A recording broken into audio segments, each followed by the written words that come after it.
السلام علیکم۔ Daily golf Urdu میں خوش آمدید۔ کن ممالک کے ڈرائیونگ لائسنس یو اے ای میں بھی کارآمد ہوں گے؟ متحدہ عرب امارات نے حال ہی میں ان 43 ممالک کی فہرست جاری کی ہے جن کے شہری اپنے ملکی لائسنس پر متحدہ عرب امارات میں ڈرائیونگ کر سکتے ہیں۔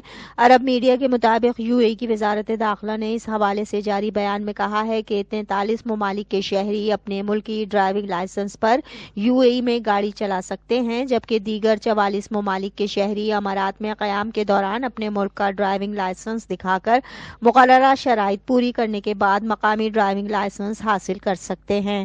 جن 43 ممالک کے شہری اپنے ملکی ڈرائیونگ لائسنس پر امارات میں ڈرائیونگ کر سکتے ہیں، ان میں چین، امریکہ، France, Japan, Belgium, Switzerland, Germany, Italy, Sweden, Ireland, Spain, Norway, New Zealand, Romania, Singapore, ترکی، Canada, Poland, Ireland, Austria, Finland, جنوبی کوریا، ہنگری، یوکرین، بلغاریہ، یونان، سلوواکیہ، سربیا، سلووینیا، قبرص، Latvia, Luxembourg, Lithuania, Iceland, Malta, Montenegro اور Estonia, Albania, Portugal, Holland, Hong Kong اور Denmark شامل ہیں۔ وزارت داخلہ کے مطابق غیر ملکی ڈرائیونگ لائسنس کو تسلیم کرنے کا مقصد اقامے کے بغیر امارات میں نیشنل ڈرائیونگ لائسنس کے استعمال کی اجازت دینا ہے۔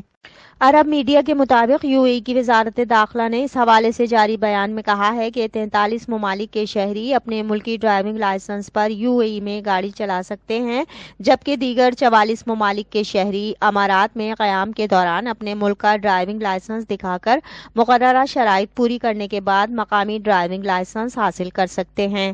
اماراتی وزارت داخلہ نے غیر ملکی ڈرائیونگ لائسنس کی بنیاد پر اماراتی ڈرائیونگ لائسنس حاصل کرنے کے لیے بھی شرائط مقرر کی ہیں، جس کی پہلی شرط یہ ہے کہ لائسنس ہولڈر کا تعلق ایسے ملک سے ہو جس کے شہری کو ڈرائیونگ لائسنس تبدیل کرنے کی اجازت ہو۔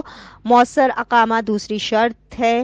امیدوار کے پاس اپنے ملک کا مؤثر ڈرائیونگ لائسنس ہونا بھی ضروری ہے۔ ایک شرط طبی معائنے میں کلیئر اور ڈرائیونگ لائسنس کی تبدیلی کے تمام تقاضے پورے کرنا ہے۔ تفصیلات کی جانب بڑھنے سے پہلے اگر آپ نے ابھی تک ہمارے چینل کو سبسکرائب نہیں کیا تو سبسکرائب کے بٹن پر پریس کر دیں اور بیل آئیکن پر کلک کرنا نہ بھولیں۔